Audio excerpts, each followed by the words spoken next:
Third class Hindi books पढ़ेंगे आज हम लोग।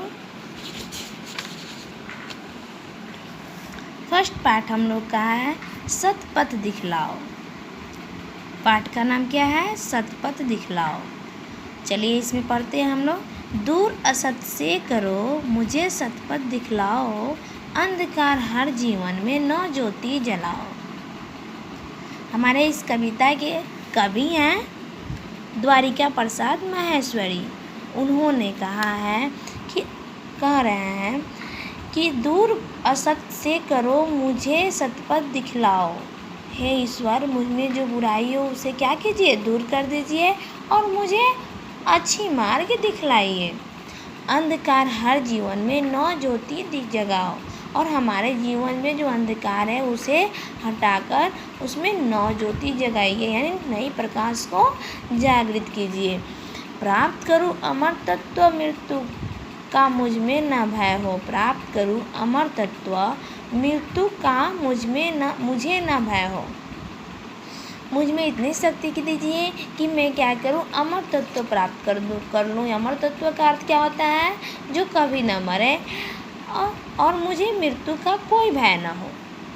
दिव्य ज्योति से अवलोकित पथ मंगलमय हो। और हमारी पथ, हमारी रास्ता हमेशा मंगलमय हो। क्या चीज़ से? दिव्य ज्योति से। दिव्य ज्योति से हमारी रास्ता हमेशा मंगलमय हो।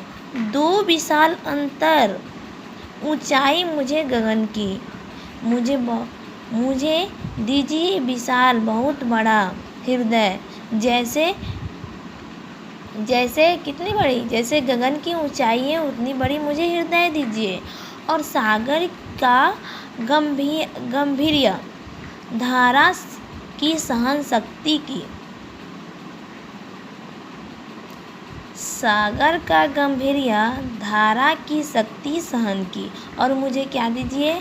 सागर की गंभीर्य यानी गहराई दीजिए और धारा जैसी सहन शक्ति दीजिए। पर आगे कहते हैं पर्वत की दृढ़ता, सजीवन स्पष्ट अनिल का। पर्वत जैसी हमें मजबूती दीजिए और जीवन भर के लिए हवा की स्पष्टता दीजिए। शीतलता जल की, तेज सी रूप अनल का।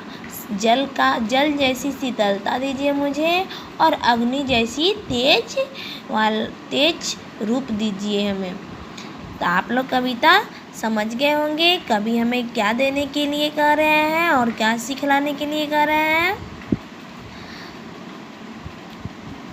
चलिए इसके शब्द अर्थ को हम लोग याद कर लेंगे। दिया हुआ है यहाँ पर शब्द, जैसे असत्य मिस होता है बुरा, सतपथ मिस होती है सच्चाई का मार्ग, नौ मिस होता है नया, ज्योति मिस होता है प्रकाश ज्ञान, अमर तत्व मिस कभी न मरने वाला भाव, अलौकिक मिस प्रकाशित, विशाल मिस बहुत बड़ा, अंतर मिस हृदय और गंभीर्य मिस गहराई, दृढ़ता यानी मजबूती, सजीवन जीवन शक्ति देने वाला, तेजस्वी मिस तेज प्रभाव वाला, अनिल मिस क्या होता है? वायु और अनल मिस आग। इसके नेक्स्ट पेज में कुछ अभ्यास कार्य दिए हुए हैं। इसका फर्स्ट क्वेश्चन है सही उत्तर पर सही का निशान लगाइए। जो सही उत्तर है इसमें हम सही को खोजेंगे और उस पर निशान लगा देंगे। सही बच्चे इसे कर लेंगे। जैसे क में दिया हुआ इस कविता में किससे प्रार्थना की गई है? मनुष्य से या ईश्वर से या कवि से या बच्चे से? किससे प्रार्थना कर रहे हैं? कवि किससे प्रार्थना की है? तो ईश्वर से की है। चलिए ईश्वर पर हम लोग टिक लगा देंगे। इसी तरह बाकी क्वेश्चन को हम लोग कर लेंगे यहाँ तक। सेकंड क्वेश्चन है कविता के अनुसार गुणी और गुण का ठीक मिलान कीजिए। जो गुणी है उसकी गुण क्या है उसके साथ उसकी मिलान करनी है। जैसे गगन की क्या गुणता है? इस तरफ देखेंगे सहन शक्ति है, शीतलता है, ऊंचाई है। हम लोग गगन की क्या गुणता पीछे पड़े हैं कि गगन जैसी हमें क्या चाहिए ईश्वर से? तो ऊंचाई चाहिए। सागर की क्या हम लोग गुणता पड़े हैं कि हमें सागर की गंभीर यानी गहराई चाहिए। धारा की क्या हम लोग पढ़े हैं? धारा जैसी हमें क्या चाहिए? तो सहन शक्ति चाहिए। और पर्वत जैसी हमें क्या चाहिए? दृढ़ता चाहिए और जल जैसी हमें शीतलता चाहिए। इसे हम ऐसे मैच कर लेंगे। जिन बच्चों ने कविता अच्छा से समझा होगा, इसे बहुत आसानी से इसे क्या कर लेंगे, मैच कर लेंगे वो। कविता की पूर्ण पंक्तियाँ कीजिए। कविता याद हो जाएगी हमें, तो ये कविता हमें क्या पूरा खाली जगह इसको क्या करना है, भर लेना है। नेक्स्ट क्वेश्चन है, इस प्रश्नों के उत्तर एक अथवा दो शब्दों में दीजिए। एक अथवा दो शब्दों में उत्तर देना है। कविता में क्वेश्चन उतार लेना है नोटबुक में हमें, और यहाँ उत्तर लिखकर आंसर देना है। कविता में किससे दूर करने के लिए प्रार्थना की गई है? कविता में किससे दूर होने की प्रार्थना की गई है? तो बुराई से, बुराई असत्य से दूर होने की प्रार्थना की गई है। ख नंबर क्या है?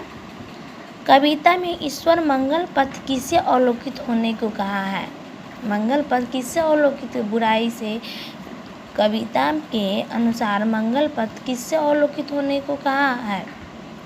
कवि किससे अवलोकित करने के लिए कहा है? हमने नेक्स्ट पेज में तुरंत अवलोकित होने के लिए कहा है। दिव्य ज्योति से अवलोकित करने के लिए कहा है, तो हमें किससे अवलोकित होने की, यहाँ दिव्य ज्योति, यहाँ इसका आंसर हो जाएगा। ग नंबर में कविता में किसकी तरह ऊंचाई प्राप्त करने की प्रार्थना की गई है? तो गगन जैसी ऊंचाई प्राप्त करने की प्रार्थना की गई है। फिफ्थ क्वेश्चन है, इस प्रश्नों के उत्तर एक अथवा दो वाक्यों में लिखिए। यानी इसके उत्तर एक या दो वाक्यों में लिखना है। इसका आंसर हम आप लोग को बनाकर भेज देंगे PDF में। इसे आप लोग अपनी नोटबुक में लिख लीजिएगा और याद कर लीजिएगा। 5th 6 को हम खुद बना देंगे। और भाव चिंतन कल्पना नेक्स्ट क्वेश्चन में आप लोग को दिया गया है, इसे खुद से करनी है। भाषिक कार्य को भी खुद से करनी है।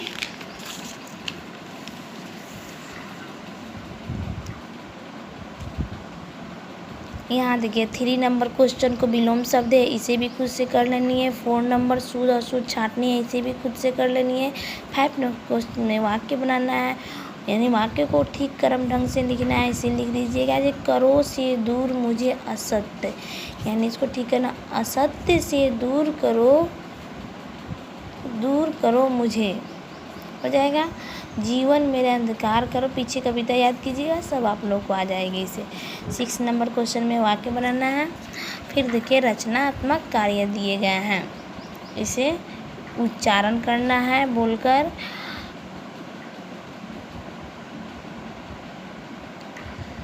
क्रियाविधि में क्या गया है? प्रतिदिन सुबह उठकर इस प्रार्थना को गाइए तथा ईश्वर से प्रार्थना की से संबंधित कुछ अन्य कविताएं भी पढ़िए। सामूहिक कार्य, चलिए चित्रात्मक अभ्यास कार्य दिए गए हैं, इसे कंप्लीट कर लीजिएगा। इसमें एक तितली का चित्र बनाना है और उसमें